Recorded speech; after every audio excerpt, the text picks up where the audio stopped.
Hello there. The rain starts softly. Not dramatic. Not cinematic. Just a quiet, steady tapping against the window, like someone knocking politely, not wanting to disturb you. The room is dim. The only light comes from a small lamp in the corner, casting a warm circle on the wall. Your phone is face down on the desk. It buzzed earlier. You didn't check it. You already know what it probably is. Someone needs advice. Someone needs reassurance. Someone needs you to be steady again. You lie back on your bed and stare at the ceiling. There's a faint crack running across the paint, something you've meant to fix but never really had the time for. Or maybe never really had the energy. The house is quiet now. Too quiet. And for the first time today, there's no one asking you how to handle their breakup. No one calling you to calm them down. No one leaning on your shoulder like it's built from concrete instead of bone. It's strange how silence can feel heavier than noise. You're the dependable one. The composed one. The one who always knows what to say. The one people describe with a small, grateful smile. Asterisk, I don't know what I'd do without you. Asterisk. And you smile back. Of course you do. But tonight, in this quiet room with the rain tapping against the glass, there's a question that floats up gently, almost shyly. Who holds the strong friend? And why does it feel like the one who carries everyone else's? Always the last to admit they're tired. Maybe it starts slowly. Not with a decision. Not with a promise. Just with a small moment when someone turns to you instead of someone else. You say the right thing. You stay calm. You don't panic. And in that quiet exchange, a role is assigned, almost invisibly. You become the strong one. At first, it feels good, needed, meaningful, like being the lighthouse on a dark shore. Ships come to you when the waves are rough. Your light doesn't flicker. You stand firm. You guide. You reassure. But lighthouses aren't meant to move. They aren't meant to drift or collapse or say, I'm scared too. Somewhere along the way, strength turns into identity. And when something becomes your identity, it's hard to step outside of it. Because what if the moment you admit you're overwhelmed, someone looks at you differently? What if their eyes say, asterisk, wait, I thought you were the stable one. Asterisk. So you learn to tuck your feelings into small corners. You postpone your own breakdowns. You become emotionally efficient. You handle your pain quietly so it doesn't inconvenience anyone else. Psychologically, it makes sense. Humans crave belonging. We protect the roles that secure our place in the group. If being the strong friend is what makes you valued, then of course you'll cling to it. But there's a quiet cost. When you're always the container for everyone else's emotions, you rarely get to spill your own. And over time, even a strong container starts to crack, not loudly, not dramatically, just in small, invisible fractures. If you've ever felt this, that's strange. Loneliness in the middle of being. Surrounded by people, you're not dramatic. You're not ungrateful. You're not weak. It's natural. Because even the strongest person still needs somewhere to rest their weight. I remember one night in particular. It was late, past midnight, and my room was lit only by the blue glow of my laptop screen.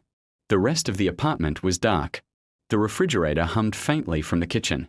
Every now and then, a car passed outside, its headlights sliding across my ceiling like a slow-moving ghost. My phone was warm in my hand. She had been crying for almost an hour. A breakup. The kind that feels like the ground disappears under your feet. I could hear the way her breathing hitched between sentences. The way her voice cracked when she said, I don't know who I am without him. And I did what I always do. I straightened my back. I lowered my voice. I became steady. You're still you, I told her. This doesn't erase you. It just hurts right now. I chose my words carefully, like placing bricks in a wall. Calm, supportive, measured. I paced slowly across my room while she cried on the other end of the line. The wooden floor felt cold under my feet. My throat felt dry, but I kept talking. Eventually, her breathing softened. She laughed a little. I don't know what I'd do without you, she said. And I smiled, even though she couldn't see it. When we hung up, the silence rushed back in. Heavy. Immediate. I stood there for a moment, phone still in my hand. The room felt bigger somehow. Or emptier. I sat on the edge of my bed and stared at the dark window. My reflection looked tired. Not dramatically broken. Just worn. Because earlier that same day, I had gotten an email I hadn't told anyone about. A rejection. Something I had worked toward quietly for months. I had read it alone. Closed my laptop. Told myself it was fine. There hadn't been anyone to call. And I realized something sitting there in the blue light of my screen.